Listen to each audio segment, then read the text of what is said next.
primeiro ponto foi que, assim como todo brasileiro durante o governo Bolsonaro, sabe que o cercadinho era até um ponto turístico de Brasília, né?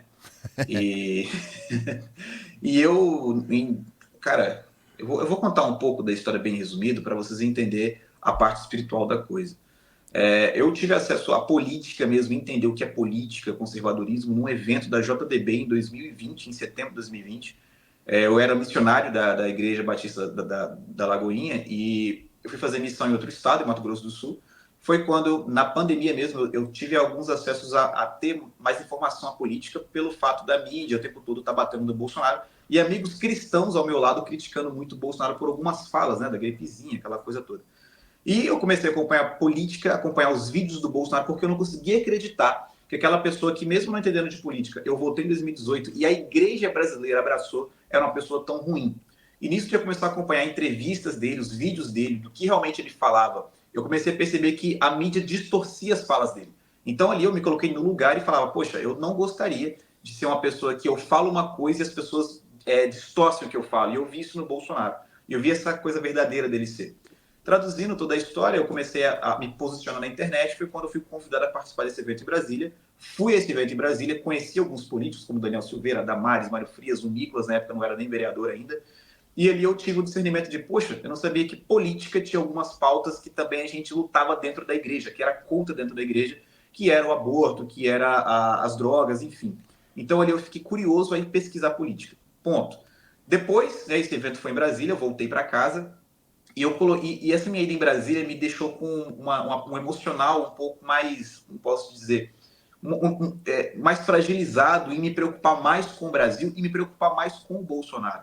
Então eu comecei a orar pela vida dele e essa questão de ficar orando sempre pelo Bolsonaro, eu tinha muitos sonhos. E nesses sonhos eu me via ali em Brasília conhecendo ele, né? E eu comentei com uma amiga minha na época, eu falei assim, falei, Cassi, nós vamos voltar em Brasília ainda esse ano. E ela me questionava, mas como? A gente não tem dinheiro. Eu falei, não sei, Deus vai prover. E quando foi em dezembro de 2020, nós fomos a Brasília apenas para passear e eu fui ao cercadinho, né? Porque eu sabia que ele era um ponto de acesso que podíamos ter um pouco de contato com o Bolsonaro. E foi surreal, porque, igual eu falei, eu sonhava com o Bolsonaro, assim, estando com ele, né? Encontrando ele. Quando ele desceu do carro ali no cercadinho, para mim era uma pessoa normal, não era mais o presidente Bolsonaro. Eu via ele como uma normalidade. E assim, eu posso procurar o vídeo no YouTube depois. Ele desceu do carro e ele me viu, porque eu estava bem na frente, não tem como não me ver por causa do cabelo. Ele já desceu assim, brincando, fazendo piada, zoando. Então não teve aquela coisa tipo, meu Deus, eu tô com o Bolsonaro. Ele tira aquela visão de presidente, sabe? Aquela toda a autoridade que ele tem. Ele tira e se coloca na posição de um tiozão. Então, para mim, ele era um ser humano comum. Então, enfim, tive esse primeiro contato dele com ele no cercadinho. Agora a questão da proximidade. Tive esse primeiro contato, fui para casa, fiquei muito feliz. Pô, tirei uma foto com o Bolsonaro, conversei com o Bolsonaro, troquei piada com o Bolsonaro. Fui para casa, voltei de viagem, né, fui para Belo Horizonte. E nessa volta para casa, eu sentia muito Deus me mostrando, me dando visões, me falando para mim: olha, você vai para Brasília e você vai ajudar muito o Brasil e o presidente Bolsonaro. E eu tinha visões, eu vestido de terno e gravata ao lado do Bolsonaro. Só que na minha cabeça era loucura, porque eu pensava, não, cara, isso é mentira, não é possível um negócio desse. Não vai acontecer, porque é muito distante. Quem sou eu para um dia estar perto do presidente Bolsonaro? Eu não tenho nem faculdade, como que eu vou conseguir fazer um negócio desse? O carro, né, era na minha cabeça. E ali passou-se 2, 3 meses em oração, assim, Deus falou muito claro para mim: compra a tua passagem e vai para Brasília. E, enfim, eu estudando muito política, lendo alguns livros, acompanhando alguns documentários da Brasil Paralelo, e eu não entendia por que Deus estava mandando ir para Brasília, porque não existia lógica. Eu não conhecia ninguém em Brasília, eu não tinha trabalho em Brasília, não tinha onde morar em Brasília. Mas eu sou uma pessoa obediente, né? Eu sou um pouco teimoso de início, mas eu sou obediente. Eu obedeci a voz que falava comigo, comprei a passagem. Eu, de fato, não sabia o que eu ia fazer em Brasília, não tinha para onde ir em Brasília. Eu lembro da minha primeira ida em Brasília, eu sabia o quê? Descer no aeroporto, ir para o hotel, do hotel para conhecer os pontos turísticos, voltar para o hotel, depois do aeroporto e ir embora. Eu não sabia andar em Brasília. Fui para Brasília, comprei essa passagem, cheguei em Brasília, era 8 horas da manhã.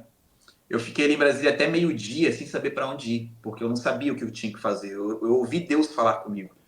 E eu lembro que eu falei assim para Deus: olha, eu sou a ponta, o senhor paga a conta, eu estou aqui. Então agora é com o senhor. Resumindo tudo, um colega meu postou um stories em Brasília, aí eu respondi ele, né, brincando com ele, e ele perguntou onde que eu estava, eu falei que estava no aeroporto, ele até perguntou se estava fazendo escala, né, conexão, eu falei, não, eu vim para morar, e ele falou assim, pô, mas vai morar onde? Eu falei, não sei, tô aqui. Porra, como assim, cara, você é louco? Eu falei, não sei, eu vim morar, agora eu não sei onde eu vou morar. Porra, vem aqui para casa, enfim, fui para casa dele, contei toda essa história de maneira mais profunda para ele, e ele se emocionou muito. E eu lembro até hoje que ele falou assim para mim, ele falou, cara, o Brasil precisa de jovens loucos igual você, que estejam preocupados com o Brasil. Então é o seguinte, cara, mora aqui em casa, vamos ali, vou ver se eu compro uma cama para você, ou ver se a gente pega emprestado com alguém, mas mora aqui em casa e, cara, o que você precisar de mim pode contar, o que eu comer você vai comer, aonde eu for você vai. E ali foi o primeiro milagre que Deus fez na minha vida.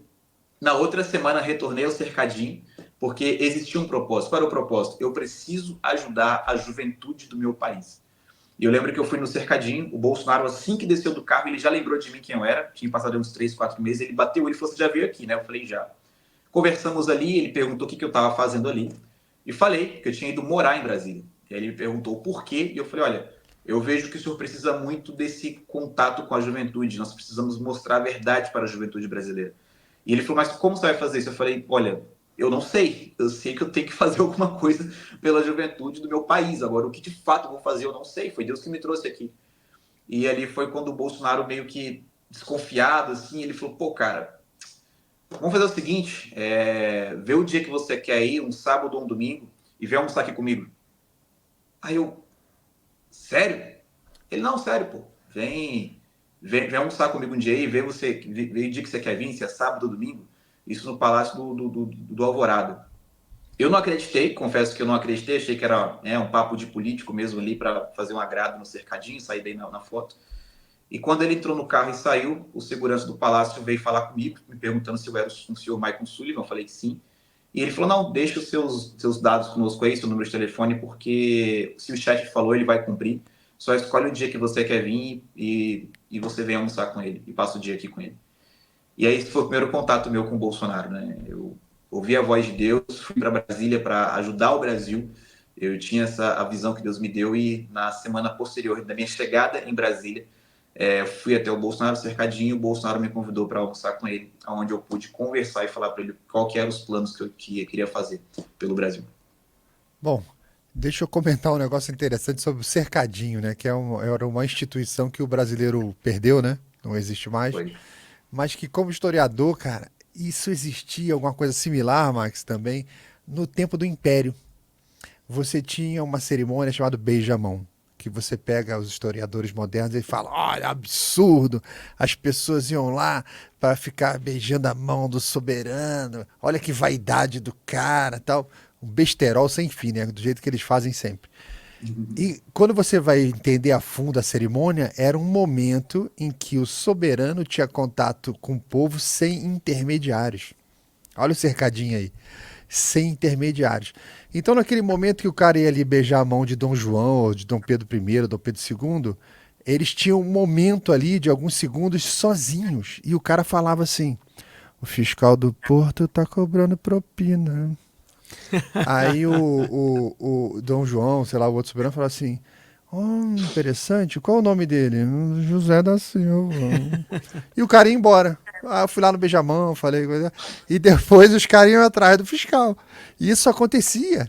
Gente que ia para pedir coisa tal. Então, esse contato do homem comum com o presidente, com o soberano do seu país, é um negócio, é um privilégio, é um negócio riquíssimo e ao mesmo tempo é necessário. Eu acho que não tem nada mais democrático do que isso, né, de você ter acesso. E aqui no tempo do Império, os embaixadores, pessoal de outros países, falavam assim: uau, eu vejo um imperador na rua. Uau, eu vi uma senhora conversando com a Leopoldina na saída da igreja. Porque em outros países tem aquele esquema de segurança, né, que separa o soberano do povo, separa o presidente do povo, ninguém encosta no cara tal.